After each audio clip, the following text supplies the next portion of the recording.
വന്ന് വന്ന് ഇപ്പം പരിപാടിയും തുടങ്ങിയാ അതാരെ ചേട്ടൻ വൈറലായിട്ടോ. ഫ്രണ്ടിൽ നിൽക്കുന്ന ചേട്ടന്മാരെ എല്ലാവരും വൈറലായിരിക്കുകയാണ്. എന്തായാലും നിങ്ങളുടെ പിന്നെ ഇത് കൊള്ളാം. എന്തായാലും ചേട്ടൻ്റെ സ്റ്റെപ്പും കൊള്ളാം, ചേച്ചിയുടെ സ്റ്റെപ്പും കൊള്ളാം. എന്തായാലും സൂപ്പറായിട്ടുണ്ട്. ഇതെന്താണത്? കുതിരാട്ടോ. ഹായ് ഗൈസ്, നമസ്കാരം. എൻ്റെ പുതിയ വീഡിയോയിലോട്ട് നിങ്ങൾക്ക് എല്ലാവർക്കും സ്വാഗതം.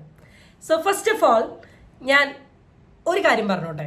ഈ എല്ലാവർക്കും ഓർമ്മ ഉണ്ടാവും, എന്നാൽ ഓർമ്മയില്ലാത്ത വ്യക്തികളോട് ഞാൻ പറഞ്ഞിരുന്നു, രേണുസുതി ചേച്ചി എന്ന് സോഷ്യൽ മീഡിയയിൽ കണ്ടന്റുകൾ ഇങ്ങനെ ഇട്ടുകൊണ്ടിരിക്കുന്നോ അത്രയും കാലം ഞാൻ ഈ ടോപ്പിക്ക് സംസാരിക്കും. കാരണം എൻ്റെ വീഡിയോ കാണുന്ന ആൾക്കാർക്കെങ്കിലും കരുതുമോ എഗെയിൻ ഇവൾ വിത്ത് രേണുസുതി എന്ന് ചിന്തിക്കുന്ന ആൾക്കാരോട് എനിക്ക് പറയാനുള്ള കാര്യമാണ്, എന്നാൾ ഈ കണ്ടന്റുകൾ സ്റ്റോപ്പ് ചെയ്യുന്നോ അന്ന് ഞാനും സ്റ്റോപ്പ് ചെയ്യും. സോ അതങ്ങ് പറഞ്ഞിട്ട് നമുക്ക് വീഡിയോ ആരംഭിക്കാം. ഇന്നത്തെ video is going to be പൊളി എന്ന് ഞാൻ പറയേണ്ടിയിരിക്കുന്നു. കാരണം പൊളി കണ്ടന്റുകളാണ് രേണു ചേച്ചി സോഷ്യൽ മീഡിയയിൽ ഇങ്ങനെ ഇട്ടുകൊണ്ട് നിൽക്കുന്നത്. ഞാനത് ആലോചിക്കുന്നത്, ഇപ്പം എൻ്റെ ഒരു സോഷ്യൽ മീഡിയ പ്രൊഫൈലിൽ ഞാനൊരു ഫോട്ടോ അപ്ലോഡ് ചെയ്ത് അതിൻ്റെ താഴെ കമൻസ് വരുന്ന സമയത്ത്, കമൻറ്റിന് റിപ്ലൈ കൊടുക്കുന്ന സമയത്ത് ഞാനും ഭയങ്കര ശ്രദ്ധിക്കുന്നുണ്ട്. കാരണം ചില അക്കൗണ്ടുകാർ നമ്മുടെ മെസ്സേജ് റിക്വസ്റ്റ് അക്സെപ്റ്റ് ചെയ്യാൻ വേണ്ടിയിട്ട് ഇവർ കണ്ടുപിടിക്കുന്ന ഒരു പുതിയ ഐഡിയ ആണ് കൊളാബിന് വെൽക്കം ചെയ്യുക. അപ്പോൾ ആ കൊളാബിന് വെൽക്കം ചെയ്യുന്നതിന് മുമ്പ് ആദ്യം ആ പ്രൊഫൈൽ ചെക്ക് ചെയ്ത് അതിൽ കൊളാബ് ഉണ്ടോ, ഉണ്ടെങ്കിൽ ആരെങ്കിലും ചെയ്തിട്ടുണ്ടെങ്കിൽ അത് ട്രൂ ആണോ എന്നൊക്കെ വെരിഫൈ ചെയ്തിട്ടാണ് നമ്മൾ മെസ്സേജ് റിക്വസ്റ്റുകൾ അക്സെപ്റ്റ് ചെയ്യുക. എന്നാൽ അതുപോലും നോക്കാൻ മാനേഴ്സ് ഇല്ലാണ്ട് പല അബദ്ധങ്ങളിലും രേണു ചേച്ചി പോയി എന്നല്ല പോവും. അപ്പം അങ്ങനത്തെ തരത്തിലുള്ള കുറേ കണ്ടന്റുകൾ, പിന്നെ ഡാൻസുകൾ, ബാറിൽ നടത്തിയ ഡാൻസ്, ആ ഡാൻസിനെ റിലേറ്റ് ചെയ്തുള്ള സംസാരം, പിന്നെ ഇപ്പം അറിയാലോ 2-3 ദിവസങ്ങളായി അവിടെ ആയതുകൊണ്ട് അവിടെ ഈ ഓൺലൈൻ മീഡിയക്കാരുടെ ഈ പ്രഹസന പരിപാടി ഇല്ലാത്തതുകൊണ്ട് തന്നെ സോഷ്യൽ മീഡിയയിലോട്ട് അധികം കണ്ടന്റ് ഇടാൻ പറ്റുന്നില്ല. അതുകൊണ്ട് തന്നെ രേണുസുതി ചേച്ചിക്ക് നല്ല ബുദ്ധിമുട്ടുണ്ട്. പക്ഷെ ചേച്ചിക്ക് ഓഫ്കോഴ്സ് കണ്ടന്റ് സോഷ്യൽ മീഡിയയിൽ ഇട്ടേ പറ്റൂ. അതുകൊണ്ട് തന്നെ ചേച്ചി എന്ത് ചെയ്യുന്നുണ്ട്, റീൽസ് വഴി കുറേ കണ്ടന്റുകൾ അങ്ങോട്ട് ഇടുന്നുണ്ട്. സബ്സ്ക്രിപ്ഷൻ അപ്ഡേറ്റ് ഒക്കെ അപ്പുറത്തെ സൈഡിൽ കൂടെ പോകുന്നുണ്ട്, അതവിടെ കിടക്കട്ടെ. നമ്മൾ 4-5 ദിവസമായി സബ്സ്ക്രിപ്ഷൻ തന്നെയാണല്ലോ പറയുന്നത്. അതുകൊണ്ട് അതൊന്ന് മാറ്റി വെച്ചിട്ട് ഇപ്പം സോഷ്യൽ മീഡിയയിൽ നടക്കുന്ന, അല്ലെ ഇപ്പം കാണിക്കുന്ന, ഇപ്പം കോൺട്രവേഴ്സി പരമായി പോയിക്കൊണ്ട് നിൽക്കുന്ന പല കാര്യങ്ങളുമാണ് നമ്മൾ ഇന്നത്തെ ദിവസം എന്ത് ചെയ്യാൻ പോകുന്നത്, സംസാരിക്കാൻ പോകുന്നത്. സോ ഗൈസ്, എൻ്റെ വീഡിയോയിലോട്ട് നിങ്ങൾക്ക് എല്ലാവർക്കും സ്വാഗതം. ചാനൽ ഇഷ്ടപ്പെട്ട സബ്സ്ക്രൈബ് ചെയ്യാനും വീഡിയോ ഇഷ്ടപ്പെട്ട ലൈക്ക് ചെയ്യാനും നിങ്ങളാരും മറക്കണ്ട. So let's get into the video. ഇപ്പോൾ രേണു ചേച്ചിയുടെ സോഷ്യൽ മീഡിയ പ്രൊഫൈലിൽ ഒരുപാട് റീൽസുകൾ ചെയ്തിടുന്നുണ്ട്. പണ്ട് ചെയ്യുന്ന പോലെ തന്നെ ചെയ്യുന്നുണ്ട്. പക്ഷെ പണ്ടത്തെ റീൽസും ഇപ്പോഴത്തെ റീൽസും തമ്മിൽ ഒരു വ്യത്യാസമുണ്ട്. പണ്ടത്തെ റീൽസുകളൊക്കെ ശ്രദ്ധിച്ചിട്ടുണ്ടേ അറിയാം, എന്തെങ്കിലുമൊക്കെ ഒരു ഡാൻസോ അല്ലെങ്കിൽ എന്തെങ്കിലുമൊക്കെ ഒരു അഭിനയോ അങ്ങനെ എന്തെങ്കിലുമൊക്കെ ഒരു സാധനങ്ങളാണ്. പക്ഷെ ഇന്നത്തെ റീൽസിനും ഡാൻസും അഭിനയവും തന്നെയാണ്. പക്ഷേ എല്ലാ റീൽസിൻ്റെ ഒരു പ്രത്യേകത എന്താണെന്ന് വെച്ചാൽ 2 ഭാഗങ്ങൾ മെയിനായിട്ട് ഹൈലൈറ്റ് ചെയ്യുന്നുണ്ട്. ഒന്നെങ്കിൽ ക്ലീവേജിൻ്റെ ഏരിയ ആയിരിക്കാം, അല്ലെങ്കിൽ വേറെ ഏരിയ ആയിരിക്കാം. അപ്പം ഇതങ്ങ് ഹൈലൈറ്റ് ചെയ്തിട്ടാണ് ഇപ്പോഴത്തെ റീൽസ് പോകുന്നത്. എന്തിനാണ് ഇത് ഹൈലൈറ്റ് ചെയ്യുന്നത് എന്നുള്ള കാര്യം എനിക്കറിയില്ല.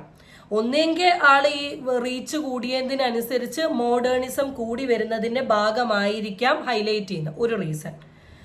അതർ റീസൺ ക്യാൻ ബി, ഞാൻ സബ്സ്ക്രിപ്ഷനിൽ ഇതിൻ്റെ കുറച്ച് കൂടിയ വേർഷൻസ് കാണിക്കുന്നുണ്ട്, അതുകൊണ്ട് തന്നെ ഇതിൻ്റെ കുറച്ച് വേർഷൻസ് വേണമെങ്കിൽ ഇൻസ്റ്റഗ്രാമിലൊക്കെ ഇടാം എന്ന് കരുതിയിട്ടായിരിക്കാം. അല്ലെങ്കിൽ ഒരു കോൺട്രവേഴ്സി ആയിക്കോട്ടെ, ഒരു വർത്തമാനം ആയിക്കോട്ടെ, ഒരു ഡിസ്കഷൻ ആയിക്കോട്ടെ എന്ന് കരുതിയിട്ടുമായിരിക്കാം. രേണുസുതിയുടെ അക്കൗണ്ടിൽ പോസ്റ്റ് ചെയ്തിട്ടുള്ള ഒരു റീസെന്റ് റീല് ഞാനിവിടെ സൈഡിൽ കൂടെ കൊടുക്കാം. ഇപ്പം ഈ റീൽസ് നിങ്ങൾക്ക് കണ്ടാൽ അറിയാം, ഈ റീൽസ് ഇടുന്നതിൽ കൂടെ എന്താണ് ഹൈലൈറ്റ് ചെയ്യുന്നത് എന്നുള്ളത്. ആൻഡ് ഇതാണ് ഞാൻ പറഞ്ഞത്, ഈ ഒരു സാധനത്തെ ഹൈലൈറ്റ് ചെയ്തുകൊണ്ടുള്ള റീൽസുകൾ ഇപ്പം കറൻ്റ്ലി രേണുസുതിയുടെ അക്കൗണ്ടിൽ കുറച്ച് കൂടുതലാണ്. നിങ്ങൾ ലാസ്റ്റ് അപ്ലോഡ് ചെയ്തിട്ടുള്ള ഒരുപാട് റീൽസ് കാര്യങ്ങൾ എടുത്ത് നോക്കിയിട്ടുണ്ടെങ്കിൽ നിങ്ങൾക്ക് കാണാൻ പറ്റും. അപ്പോൾ അതവിടെ കിടക്കട്ടെ. ഈ റീൽസിൽ തന്നെ ഇനി സോഷ്യൽ മീഡിയയിൽ ഡിസ്കഷൻ ആവാൻ പോകുന്ന വേറൊരു കോണ്ടന്റും കൂടി ഉണ്ട്, അതും കാണിച്ചു തരാം. ഈ റീല് കണ്ടാൽ നിങ്ങൾക്ക് വളരെ ക്ലിയർ ആയിട്ട് മനസ്സിലാവും, രേണുസുതിൻ്റെ അടുത്ത് ഏതോ ഒരു പുരുഷൻ ഇരിക്കുന്നുണ്ട്. ആ പുരുഷന്റെ കൈ പിടിച്ചിട്ടാണ് രേണുസുതി ഈ അഭിനയിക്കുന്നത്. സോ ആ അഭിനയത്തിന്റെ താഴെ ഒരു ഇമോജിയാണ് ക്യാപ്ഷൻ ആക്കി ഇട്ടിട്ടുള്ളത്, ഒരു നാണത്തിൻ്റെ ഒക്കെ ഒരു സ്റ്റൈൽ ഓഫ് ഇമോജിയാണ്. സോ ഇതിൽ കൂടെ ഈ വീഡിയോന്റെ താഴെ ഇപ്പം തന്നെ കുറേ കമന്റുകൾ വരുന്നുണ്ട്. രേണു ചേച്ചി ഉദ്ദേശിക്കുന്നത് ആരാണ് എൻ്റെ നെക്സ്റ്റ് കാമുകൻ, അല്ലെങ്കിൽ രേണു, ഇപ്പോൾ മേ ബി രേണു തന്നെ കരുതുന്നുണ്ടാവും, എല്ലാ യൂട്യൂബേഴ്സും ഇപ്പം രേണുസുതിയും കാമുകനും അവിടെ വെച്ച് കണ്ടു, രേണുസുതിയും കാമുകനും തമ്മിൽ എന്താ ബന്ധം, രേണുസുതി കാമുകനെ സെറ്റാക്കിയത് അവിടെ നിന്ന്, രേണുസുതിനെ അവിടെ ലിവിങ് ടുഗദർ, ഇതൊക്കെ പ്രതീക്ഷിച്ചിട്ടാണ് രേണു ചേച്ചി ഇതിടുന്നത്. എന്തായാലും എന്തേലും ആവട്ടെ, നാട്ടിൽ ഒരു പട്ടാളക്കാരനുണ്ട്, പിന്നെ ഒരു നായകനുണ്ട്, പിന്നെ കുറേ അതിൻ്റെ കൂട്ടത്തിൽ ഇപ്പോൾ റാസൽ കൈമയിലും ഒരുത്തനുണ്ട് എന്ന് കരുതി നമുക്ക് വിടാം. എക്സൈറ്റിംഗ് പാർട്ട് എന്താണെന്ന് വെച്ചാൽ ഞാൻ ഇതിൻ്റെ കമൻ്റ് ഒന്ന് ശ്രദ്ധിച്ചു. കമൻറ്റ് ശ്രദ്ധിച്ചപ്പോൾ അതിൽ കണ്ടൊരു കമൻറ്റാണ് മല്ലു ഫീറ്റ് മോഡലിംഗ് എന്ന് പറയുന്ന ഒരു പേജ്. രേണു ഞാൻ ഡ്രസ് ഗിഫ്റ്റ് ചെയ്തോട്ടെ. രേണു ചേച്ചി ആ വീഡിയോൻ്റെ താഴെ കമൻ്റ് ഇട്ടു, യെസ് പ്ലീസ് ഇൻബോക്സിൽ ഞാൻ ഡ്രസ്സ് ഗിഫ്റ്റ് ആയിട്ട് അയച്ചോട്ടെ, യെസ് എന്നിട്ടു. അപ്പം ഇവിടെ പ്ലീസ് ഈ മല്ലു ഫീഡ് മോഡലിംഗ് എന്ന് വെച്ചാൽ ഇപ്പോൾ ഭയങ്കര ഇങ്ങനത്തെ പേജ് ഉണ്ട്. സീരിയസ്ലി പറയാം, എനിക്ക് ഈ പേജ് കാണുന്നതേ ദേഷ്യമാണ്. നമ്മൾ ഇൻസ്റ്റഗ്രാമിൽ ഏതെങ്കിലും ഒരു ഫോട്ടോ ഇട്ടിട്ടുണ്ട്, അതിൽ നമ്മുടെ കാലം ഏകദേശം കാണുകയാണെങ്കിൽ അത് എന്ത് തരം രോഗാന്നുള്ള ഞാൻ പറയുന്നില്ല, കുറേ ടീമുകൾ അതിൻ്റെ താഴെ വന്ന് കമൻ്റ് അടിക്കും. ഒരു ഫീഡ് ലവേഴ്സ്, ഫീഡ് മാനിയാക്ക്, ഈ ടീമുകളൊക്കെ നമ്മുടെ ഡി എമ്മിൽ വന്ന് മെസ്സേജ് അയക്കും, ചെരുപ്പ് അയച്ചു തരട്ടെ, ചെരുപ്പ് കൊളാബ് ചെയ്യാൻ ആഗ്രഹമുണ്ടോ, അല്ലെ മേടിട്ട ചെരുപ്പ് തിരിച്ച് തരാനുണ്ട്, ഇങ്ങനത്തെ കുറേ ടീമാണ്. ഇവർ പക്ക അറിയാലോ ഇങ്ങനത്തെ ടീമാണ്, അങ്ങനത്തെ ഒരു ടീമാണ്. ഞാൻ ഇവരുടെ ഈ മല്ലു ഫീറ്റ് മോഡലിംഗ് എന്ന് പറയുന്നവരുടെ പേജ് ഞാനിവിടെ കാണിച്ചു തരാം. ആ പേജിലെ പ്രൊഫൈൽ തന്നെ നിങ്ങൾക്ക് ഏകദേശം കണ്ടാൽ അറിയാം. ഇതാണ് ഈ പേജ്. ഈ പേജുകാരൻ 100% ഒരു ഡ്രസ്സും അയക്കാൻ പോകുന്നില്ല.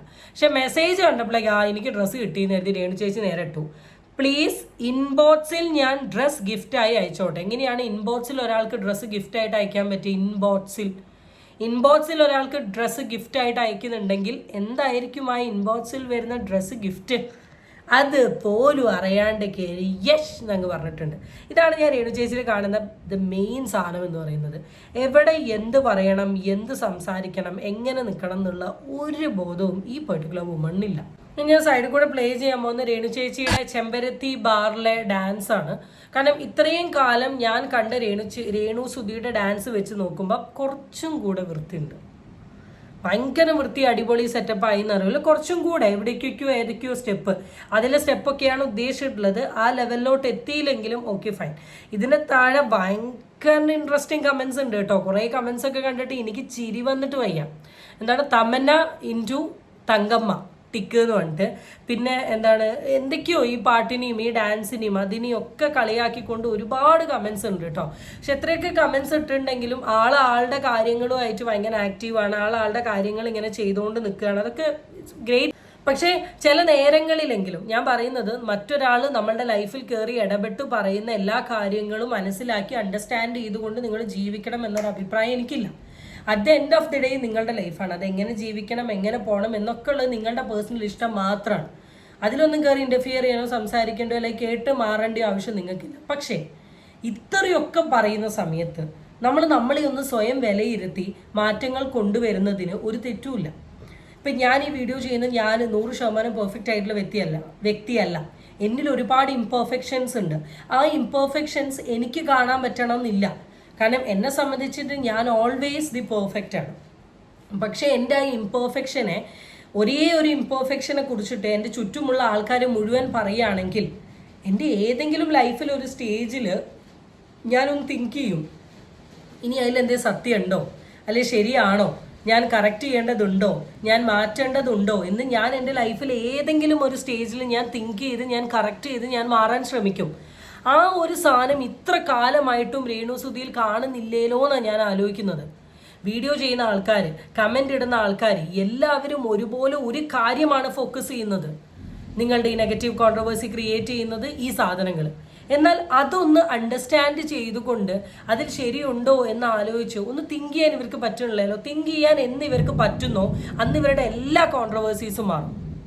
ഗൈസ്, പെരുമഴ, ഇടി, മിന്നൽ, മിക്കവാറും ഈ ബാക്ക്ഗ്രൗണ്ട് മാറാനുള്ള ചാൻസ് ഉണ്ട്. അപ്പം അതിന് മുമ്പ് വേഗം വീഡിയോ എടുക്കാം. അടുത്ത ഞാൻ ഈ സൈഡിൽ കൂടെ കാണിക്കുന്നത് ചെമ്പരത്തി ബാറിൻ്റെ ഉള്ളിലുള്ള ഒരു പ്രൊമോഷനാണ്. പ്രൊമോഷൻ വർക്കിൻ്റെ കേസിലൊക്കെ നോക്കുകയാണെങ്കിൽ രേണു സുധി ഏതൊരു കാര്യത്തെയും പ്രൊമോട്ട് ചെയ്യുമ്പോൾ രേണുവിൻ്റെതായ രീതിയിലുള്ള ഒരു സ്റ്റൈലുണ്ട്. പക്ഷെ ചില നേരം ഈ സ്റ്റൈൽ നല്ല അടിപൊളിയാണെങ്കിലും ചില സമയങ്ങളിൽ ഈ സ്റ്റൈൽ നല്ല വൃത്തികേടാണ്. ഇവിടെ പ്രൊമോട്ട് ചെയ്യാൻ വരുന്ന സമയത്ത് നമ്മളിപ്പോൾ ഒരു പ്രൊഡക്റ്റ് പ്രൊമോട്ട് ചെയ്യുമ്പം നമ്മളുടെ ഹൈലൈറ്റ് എന്ന് പറയുന്നത് ആ പ്രൊഡക്റ്റ് ആയിരിക്കണം. ഇപ്പോൾ ചെമ്പരത്തി റെസ്റ്റോ ബാർ കാണിക്കാൻ വരുന്ന സമയത്ത് രേണു സുധിയുടെ ഒരു പ്രൈമറി ഫോക്കസ് എന്തായിരിക്കണം? ചെമ്പരത്തി റെസ്റ്റോ ബാർ ആയിരിക്കണം. അതിൻ്റെ ഉള്ളിൽ അതിൻ്റെ ഇൻറ്റീരിയർ, അല്ലെ അതിൻ്റെ ബില്ലിങ്, അതിൻ്റെ ഫുഡ്സ്, അതിൻ്റെ അവൈലബിലിറ്റി, ഈ കാര്യങ്ങളൊക്കെയാണ് രേണു എന്ത് ചെയ്യേണ്ടത്, മെയിനായിട്ട് പറയേണ്ടത്. അതിന് പകരം അതിൻ്റെ ഉള്ളിൽ കൂടെ രേണു നടക്കുന്നതും രേണുവിൻ്റെ ഔട്ട്ഫിറ്റും രേണുവിൻ്റെ വിളിയും അതും ഇതും കാര്യങ്ങളൊന്നും അല്ല. കാരണം ഇപ്പം എന്താ ചെമ്പരത്തി റെസ്റ്റോ ബാർ രേണു പോയി, എന്താ അതിൻ്റെ ഉള്ളിൽ എന്തൊക്കെയാണ് അവിടെ സർവീസ്, എന്തൊക്കെയാണ് അവൈലബിൾ, എങ്ങനെയാണ് സീറ്റിംഗ്, ഇത് അതിനും കൂടെ കുറച്ച് ഫോക്കസ് കൊടുക്കണം. നിങ്ങൾ ഈ രേണു സുധീനെ ഇങ്ങനത്തെ പരിപാടിക്ക് വിളിക്കുന്ന ആൾക്കാരോടും പറയാനുള്ള ഒരു കാര്യമാണ്, രേണു വന്ന് പോയതുകൊണ്ട് നിങ്ങൾക്ക് കാര്യമല്ല. എന്നും ചെമ്പരത്തി റെസ്റ്റോ ബാർ രേണു അത്രയേ ഉണ്ടാവും. അതിലുപരി 4 ഈ ഒരു പെർട്ടിക്കുലർ സ്ഥലത്ത് വന്ന് നിന്ന് ഫുഡോ കാര്യങ്ങളോ കഴിക്കണമെങ്കിൽ നല്ല റിവ്യൂ എന്ന് പറയുന്നത് ഇറ്റ്സ് മാറ്റേഴ്സ്. എൻ്റെ വേറൊരു റിവ്യൂ ഞാനിവിടെ സൈഡിൽ കൂടെ കൊടുക്കാം. അറിയില്ല, നമ്മുടെ ദുബായിലെ റാസൽ ഖൈമയിലെ SH ഹോട്ടലിൽ പ്രവർത്തിക്കുന്ന നമ്മുടെ ചെമ്പരത്തി ബാർ റെസ്റ്റോറൻറ്റിൽ ഇന്ന് മുതൽ നല്ല നാടൻ സദ്യ ആരംഭിച്ചിരിക്കുകയാണ്. നല്ല നാടൻ ഇലയിൽ എന്താ പറയുക, പയർ തോരനുണ്ട്, നമ്മുടെ പപ്പടമുണ്ട്, പപ്പടം, പച്ചടി, കിച്ചടി, പപ്പടം, പായസം, സാമ്പാർ, മീൻകറി എല്ലാം കൂടി. അപ്പം ഇനിയെങ്കിലും വീഡിയോസിന് വരുന്ന ആൾക്കാരോട് ഈ കൈൻഡ് ഓഫ് കണ്ടന്റിനും കൂടെ നിങ്ങൾ ഇമ്പോർട്ടൻസ് കൊടുത്താൽ മാത്രമേ നിങ്ങളുടെ ഷോപ്പിനെ കുറിച്ച് തിരിച്ചറിവുണ്ടാവും. അതുകൊണ്ട് രേണു എന്ത് ഔട്ട്ഫിറ്റ് ഇടുന്നു, രേണു എന്താ അവിടെ വന്ന് ചെയ്യുന്നത്, അല്ലെ രേണു എന്ത് ഡാൻസാണ്, ഇതൊന്നും അല്ല അവിടെ പ്രയർ ഇമ്പോർട്ടൻറ്റ്. നിങ്ങൾക്ക്, രേണുവിനല്ല, നിങ്ങൾക്ക്. സോ ഇങ്ങനത്തെ കാര്യങ്ങളും കൂടെ ആളെ കൊണ്ട് ചെയ്ത് പ്രൊമോട്ട് ചെയ്യാൻ ശ്രമിക്കാൻ. രേണു ആണെങ്കിലും രേണു അവിടെ പോയത് ഫാഷൻ ഷോ ചെയ്യാനോ രേണുവിൻ്റെ ഔട്ട്ഫിറ്റ് ആൾക്കാരെ കാണിക്കാനോ രേണുവിൻ്റെ ഡാൻസോ ഇതിലുപരി ആ സ്ഥാപനത്തെ ഇൻട്രൊഡ്യൂസ് ചെയ്യാനും ആ സ്ഥാപനത്തെ പ്രൊമോട്ട് ചെയ്യാനും വേണ്ടിയിട്ടാണ്. സോ അത് റിലേറ്റ് ചെയ്തിട്ടുള്ള കാര്യങ്ങളും കൂടെ ഇങ്ങനെ ഈ റാസൽ കൈമ പോലെയുള്ള കൈമകളിൽ പോകുമ്പോൾ ഒന്ന് ശ്രദ്ധിച്ചാൽ നല്ലത്. എപ്പോഴും ഞാൻ രേണുവിൻ്റെ വിഷയം സംസാരിക്കുന്ന സമയത്ത് എന്തെങ്കിലുമൊക്കെ 1-2 പഴയ കണ്ടന്റുകൾ കുത്തിപ്പിടിച്ചു കൊണ്ടുവരലുണ്ട്. ഇത്തവണ എൻ്റെ കണ്ണിൽ പെട്ടിട്ടുള്ള ഒരു കണ്ടന്റ്, അത് ഞാൻ എത്രയോ മുമ്പത്തെ ഒരു കണ്ടന്റാണ്, പക്ഷേ സ്റ്റിൽ ആ സാധനം എൻ്റെ ഫ്രണ്ടിലോട്ട് വന്നു. ഇറ്റ്സ് ഓൺലി ബിക്കോസ് ഞാൻ ആ സാധനം സംസാരിക്കണം എന്നുള്ളത് കൊണ്ടായിരിക്കും ദി യൂണിവേഴ്സിൻ്റെ വിഷ് എന്ന് ഞാൻ പറയുകയാണ്. ആ ഒരു സാധനം കൂടെ കാണിച്ചു തരാം. ഞാൻ കൊല്ലത്ത് വല്ലപ്പോഴും പോകാറ്, അവർക്ക് തിരക്കാണ്, എന്നെ വിളിക്കും, ഇടത്തേക്ക് വിളിക്കാറുണ്ട്. ഞാൻ കൊല്ലത്ത് തീരെ പോവല് കുറവാണ്, കാരണം അവർക്ക് തിരക്കാണ്. ആർക്ക്? കൊല്ലം സുധിയുടെ അച്ഛനും അമ്മയ്ക്കും പെങ്ങൾക്കും ആണോ തിരക്ക്? എൻ്റെ രേണു ചേച്ചി ഇനി ആ വീട്ടിൽ എന്നാ അറിയോ പോവാ? ഈ കൊല്ലം സുധിയുടെ മരണ ദിവസത്തിന്റെ പരിപാടിക്ക്. അത് ഇപ്പം എനിക്ക് ഉറപ്പില്ല, ഞാൻ പറയാം. നിങ്ങൾ ആ വിവാഹം ആ മനുഷ്യൻ മരിച്ചു കഴിഞ്ഞതിന് ശേഷം നിങ്ങൾ ആ വീട്ടിൽ പോയോ എന്നുള്ള സംശയമാണ്. നിങ്ങൾ ആ വീട്ടുകാരായിട്ട് കോണ്ടാക്ട് ഉണ്ടോ എന്നുള്ള സംശയമാണ്. കാരണം അവരുടെ വീട്ടുകാർക്ക് ഒരിക്കലും അക്സെപ്റ്റ് ചെയ്യാൻ പറ്റുന്ന തരത്തിലുള്ള കാര്യങ്ങളല്ല നിങ്ങൾ സോഷ്യൽ മീഡിയയിൽ കാണിച്ചു കൂട്ടുന്നത്. നിങ്ങളുടെ ഫാമിലി അക്സെപ്റ്റ് ചെയ്യും. കാക്കയ്ക്ക് തൻകുഞ്ഞ് പൊൻകുഞ്ഞ് തന്നെയാണ്. നമ്മൾ എന്ത് തെറ്റ് ചെയ്തിട്ടുണ്ടെങ്കിൽ നമ്മുടെ മാതാപിതാക്കൾ ആ രീതിയിൽ തന്നെ അക്സെപ്റ്റ് ചെയ്യും, നമ്മൾ ആ രീതിയിൽ തന്നെ ചേർത്ത് പിടിക്കുകയും ചെയ്യും. പക്ഷേ കൊല്ലം സുധീനെയോ കുടുംബത്തെയോ സംബന്ധിച്ച് അവർക്ക് ചേർത്ത് പിടിക്കാനോ കെട്ടിപ്പിടിക്കാനോ പറ്റുന്ന ഒരു കാര്യമല്ല. ആൻഡ് ഇനി എന്തൊക്കെ ചെയ്താലും നിങ്ങൾക്ക് എവിടെയാണ് അവരോട് കമ്മിറ്റ്മെന്റ് ഉള്ളത്? നിങ്ങൾ എപ്പോഴാണ്, നിങ്ങൾ ഏറ്റവും കൂടുതൽ സ്നേഹിക്കുന്ന വ്യക്തിയാണ് കൊല്ലം സുധി എന്ന് നിങ്ങൾ പറയുന്നു. ആ സുധിയെ നിങ്ങൾക്ക് സുധിയായി കാണാൻ പറ്റുന്ന ഒരു സ്പേസ് ഉണ്ടെങ്കിൽ അത് സുധിയുടെ വീട് മാത്രമാണ്. സുധീൻ്റെ അച്ഛൻ്റെയും അമ്മേൻ്റെയും എടുത്തു പോയി അല്ലെങ്കിൽ ആ വീട്ടിൽ നിൽക്കുമ്പോഴാണ് സുധീൻ്റെ മെമ്മറീസ് കാര്യങ്ങളൊക്കെ നിങ്ങൾക്ക് കിട്ടുക. ആ വീട്ടിൽ പോലും വൺ ടൈം പോകുന്നില്ലെങ്കിൽ എവിടെയാണ് നിങ്ങൾക്ക് കമ്മിറ്റ്മെൻ്റ് ഉള്ളത്? ഈ അടുത്ത് ഏതോ ഒരു ഇനാഗ്രേഷൻ ആ വീടിൻ്റെ തൊട്ടടുത്ത് വന്നപ്പോൾ പറയുമോ ഇന്ന് പോകാൻ പറ്റില്ല, കാരണം നാളെ രാവിലെ എനിക്കൊരു പരിപാടി ഉണ്ടെന്ന്. ഈ പരിപാടിയിലോട്ടൊക്കെ എത്തിയത് ആ മനുഷ്യൻ്റെ ആ വീട്ടുകാർ ആ മനുഷ്യൻ ഉണ്ടാക്കി ആ മനുഷ്യനെ നിങ്ങൾ കല്യാണം കഴിച്ച് ആ മനുഷ്യൻ്റെ ഈ ഒരു സിറ്റുവേഷൻ വന്നുകൊണ്ടല്ലേ.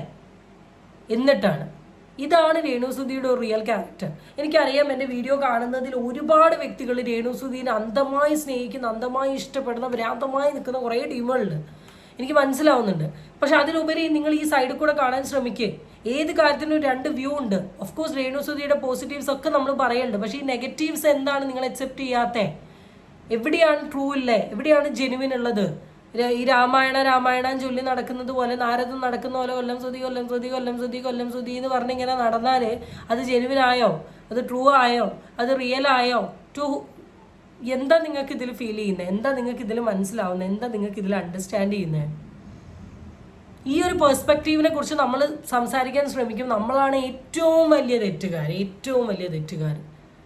അതാണ് ഞാൻ പറയുന്നത്. ഈ അന്ധമായി ഭ്രാന്തമായി സ്നേഹിക്കാണ്ട് ഈ ഇൻ ഡീപ്പ് നോക്കാനും ഇൻ ഡീപ്പ് മനസ്സിലാക്കാനുള്ളൊരു കഴിവ് നിങ്ങളെല്ലാവരും സെറ്റ് ചെയ്യണം എന്നാണ് എനിക്ക് പറയാനുള്ളത്. ഞാൻ ഒരിക്കലും അവരെ ഡിസ്റെസ്പെക്റ്റ് ചെയ്യാനോ അവരുടെ ഒരു സാധനത്തിന് മോശമാക്കാനോ ഒന്നുമല്ല. അവരുടെ ലൈഫാണ്, അവരുടെ ജീവിതമാണ്, അവർ നല്ല രീതിയിൽ ജീവിക്കട്ടെ, പോസിറ്റീവായിട്ട് പോട്ടെ എന്നേ പറയാനുള്ളൂ. പക്ഷെ അറ്റ് ദ സെയിം ടൈം അവർ കാണിച്ചു കൂട്ടുന്ന ഈ കാര്യങ്ങളൊന്നും ഒരിക്കലും നമുക്ക് സമ്മതിക്കാൻ പറ്റില്ല, ഒരിക്കലും അക്സെപ്റ്റ് ചെയ്യാനും പറ്റില്ല. ഇതൊക്കെ കേട്ടിട്ട് നിങ്ങൾ പറയും എവിടെയാണ് ട്രൂ ലവ് ഉള്ളത് എന്നുള്ളത്. That's it guys. അടുത്ത വീഡിയോ ആയിട്ട് വീണ്ടും കാണാം. Children it's bye. ഇനിയും കുറച്ച് നേരം സംസാരിക്കണമെന്നുണ്ട്, പക്ഷേ ഇടിയൊക്കെ കൂടി വരുന്നുണ്ട്. റിംഗ് ലൈറ്റ് എല്ലാം പൊട്ടിത്തെറിച്ച് ഫ്ലീനായാൽ പണിയാവില്ല. സോ ഞാൻ പോട്ടെ.